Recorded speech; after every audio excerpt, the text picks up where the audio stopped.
ഒരാൾ അങ്ങനെ ആവണം, രണ്ടാളും ഒരുപോലെ ആയിക്കൂടാ. നമ്മൾക്ക് എല്ലാവർക്കും നമ്മുടെ പ്രധാനമന്ത്രിയാകുന്ന മോദിയുടെ അധികാരം കിട്ടിയാൽ ഇന്ത്യ തകർന്നു തരിപ്പണാവും. മോദി അടക്കം നമുക്ക് എല്ലാവർക്കും പ്രസിഡന്റിന്റെ അധികാരം കിട്ടിയാൽ ഇന്ത്യ തകരും.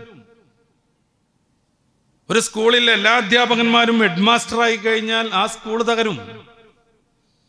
അപ്പൊ അതുകൊണ്ട് കുടുംബം എന്ന് പറയുന്ന പ്രസ്ഥാനത്തിൽ ഒരാൾ നെടുനായകത്വം വഹിക്കണം. അത് ശാരീരികമായും മാനസികമായും പുരുഷനാണ് യോഗ്യത. അത് അള്ളാഹു അങ്ങനെ പഠിച്ചു, പ്രകൃതിയിൽ എവല്യൂഷൻ വഴി അങ്ങനെ രൂപപ്പെട്ടു. എന്ത് രീതിയിലാണെങ്കിലും പുരുഷനാണ് നിലവിൽ അതിന് യോഗ്യത. അതുകൊണ്ട് പെണ്ണ് ഒതുങ്ങിയിരുന്ന് കുടുംബത്തിന് സേവനം ചെയ്ത് അവിടുത്തെ രാജ്ഞിയായി വാഴണം. ആ കുടുംബത്തിലാണ് ഏറ്റവും കൂടുതൽ ഐശ്വര്യം ഉണ്ടാവുക. ഇപ്പോ ഒരു കാര്യം കൂടി പറഞ്ഞ് ഞാൻ അവസാനിപ്പിക്കാം. ജോലി ചെയ്യുന്ന പെണ്ണുങ്ങളെ കുറിച്ചുള്ള ചില പഠനങ്ങളുണ്ട്. അവർ